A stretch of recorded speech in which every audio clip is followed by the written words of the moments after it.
Hello everyone, welcome to the channel. Today in this video, I'll show you how to trim videos on iPhone. So let's begin. First of all, what you have to do is simply go to your Photos app. Now, once you have opened the Photos app, simply select any particular video that you want to trim. Now, once you do that, on the top right corner, you will see the edit option. Click on it. On the bottom, now you will see the frame of your overall video. You'll also see two different arrows on the right side and the left side.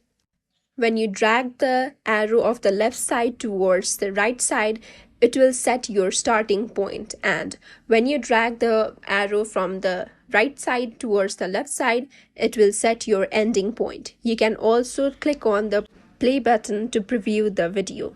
After that, you can simply click on the done option, which is on the bottom, and simply save the video or save it as a new clip. And that's it. I hope this video was helpful to you. If you liked the video, hit the like button and do not forget to subscribe the channel. Thank you for watching.